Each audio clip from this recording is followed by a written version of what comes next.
Assalamualaikum warahmatullahi wabarakatuh. Assalatu wassalamu ala asrafil anbiya wal mursalin wa ala alihi wa sahbihi wa man tabi'ahum bi ihsani ila yaumiddin. Amma ba'd. Perkenalkan, saya Galim Muhammad Nur dari Prodi PAI Reguler semester 3 Stigma Yogyakarta. Pada kesempatan kali ini, saya akan sedikit menjelaskan mengenai dikotomi pendidikan dalam mata kuliah Pemikiran Pendidikan Islam yang diberikan oleh Ustazuna Husna Nasihin MPDI. Semoga apa yang saya sampaikan nanti bisa bermanfaat bagi diri saya sendiri dan bisa menambah wawasan bagi teman-teman semuanya. Langsung saja, pada pembahasan pertama, saya akan sedikit menjelaskan pengertian dari dikotomi. Secara teoritis, makna dikotomi adalah pemisah secara teliti dan jelas dari suatu jenis menjadi dua yang terpisah satu sama lain, di mana yang satu sama sekali tidak dapat dimasukkan ke dalam yang satunya lagi dan sebaliknya. Atau bisa kita simpulkan bahwa dikotomi adalah pemisah satu ilmu pengetahuan menjadi dua bagian, yang satu sama lainnya saling memberikan arah dan makna yang berbeda, dan tidak ada titik temu antara kedua jenis ilmu tersebut. Lantas, bagaimana sejarah timbulnya dikotomi pendidikan?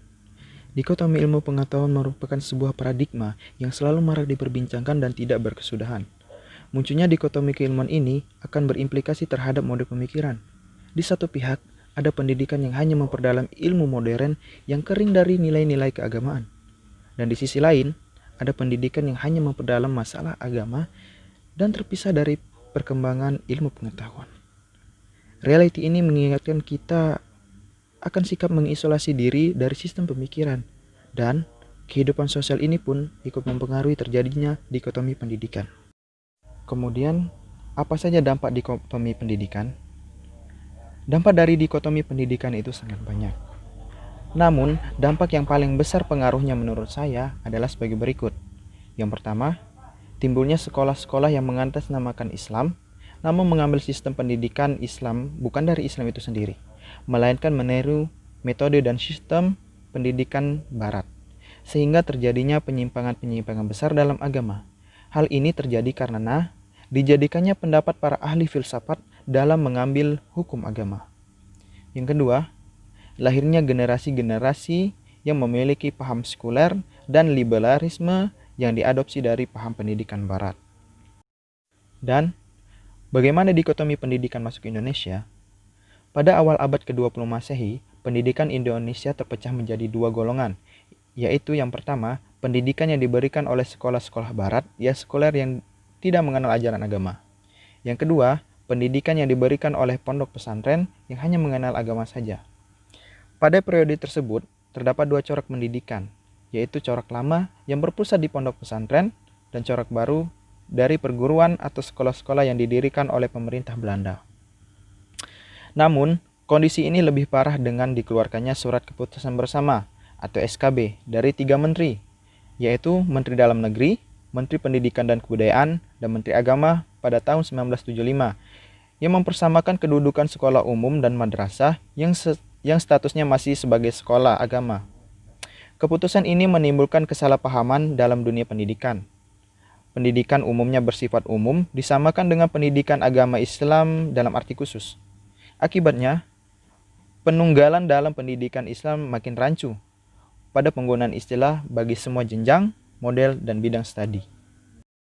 Dari permasalahan yang ada, bagaimana upaya dalam mengatasi dikotomi? Untuk mengantisipasi meluasnya pengaruh Barat terhadap pendidikan Islam meskipun terlambat, kita masih perlu meninjau sistem pendidikan Islam. Tampaknya, sistem pendidikan yang ada saat ini masih menampakkan berbagai masalah berat dan serius yang memerlukan penanganan dengan segera. Dalam menangani permasalahan ini, tidak bisa dilakukan sepotong-sepotong atau secara parsial, tetapi harus dilakukan secara total dan integratif, berdasarkan petunjuk-petunjuk wahyu untuk menjamin arah pemecah yang benar.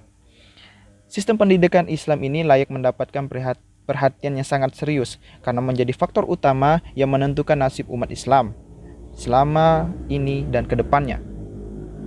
Oleh karena itu, banyak pembaru Islam menyadari betapa besar fungsi dan peran sistem pendidikan.